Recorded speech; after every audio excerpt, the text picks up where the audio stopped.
Ladies and gentlemen, it's my great honor and pleasure to introduce to you the Assistant Secretary of State for European and Eurasian Affairs, Victoria Nuland. Victoria just recently returned from Kiev and has an update on the situation there, as well as the U.S. government position. Victoria?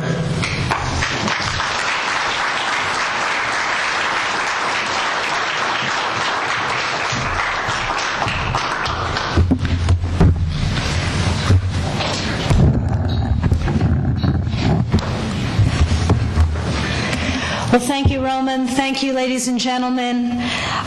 Thank you for being here and for your continued support for the U.S.-Ukraine relationship.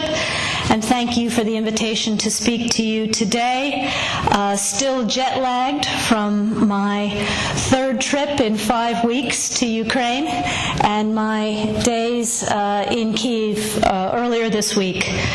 I don't have to tell this crowd that these are historic and challenging times for the people of Ukraine, for the Ukrainian-American relationship, and for people everywhere who care about the future of that great country.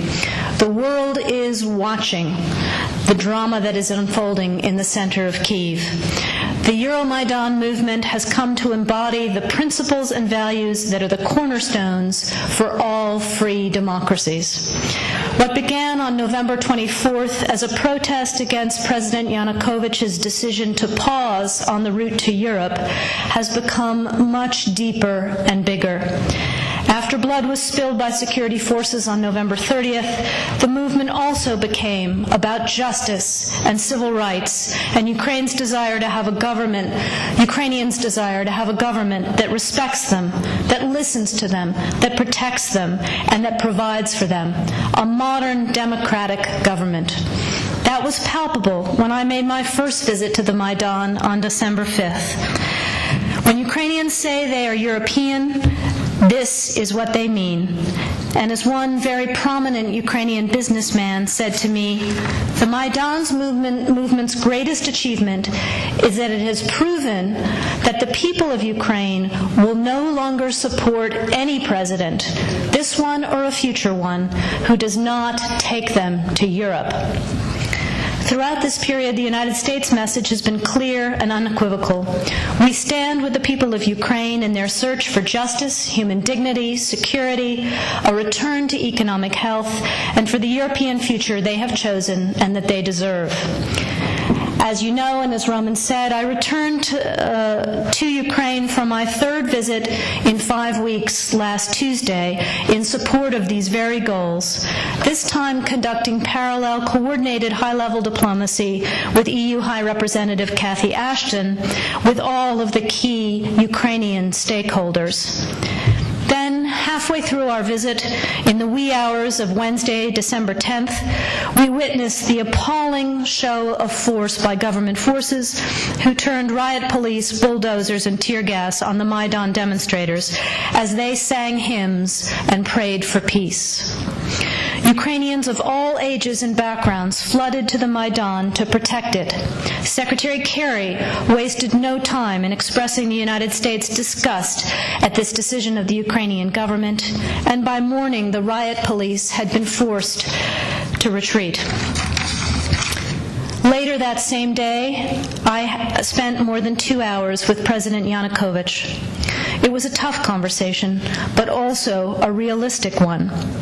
I made absolutely clear to him on behalf of the United States that what happened December 10th, and more generally what has been happening in security terms, is absolutely impermissible in a European state, in a democratic state.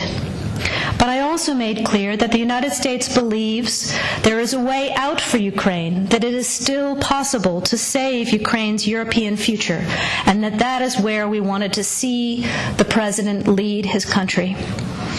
And that was going to require immediate steps to de-escalate the security situation and immediate political steps to end the crisis and get Ukraine back into a conversation with Europe and with the International Monetary Fund. As you all know, and as I'm sure you just heard from Anders and other colleagues, Ukraine's economy is in a dire state, having been in recession for more than a year and with less than 3 months' worth of foreign currency reserves in place. The reforms that the IMF insists on are necessary for the long-term economic health of the country. A new deal with the IMF would also send a positive signal to private markets and would increase foreign direct investment that is so urgently needed in Ukraine. Signing the association agreement with the EU would also put Ukraine on a path to strengthening the sort of stable and predictable business environment that investors require. There is no other path that would bring Ukraine back to long-term political stability and economic growth. We also commend the EU for leaving the door open on the association agreement and for continuing to work with the Ukrainian government on a way forward. The Ukrainian parliament has already passed some 18 separate pieces of required legislation in advance of the Eastern Partnership Summit in Vilnius. Although that was a missed opportunity, it would be a huge shame to see 5 years' worth of work and preparation go to waste if the AA is not signed in the near future. So it is time to finish the job. As Vice President Biden said in remarks last night, President Yanukovych has a choice. He can choose the path that leads to division and isolation, or he can take a leap and take immediate, tangible steps to defuse his country's crisis and start a genuine dialogue with the opposition and agree on a path that returns Ukraine to economic and political health.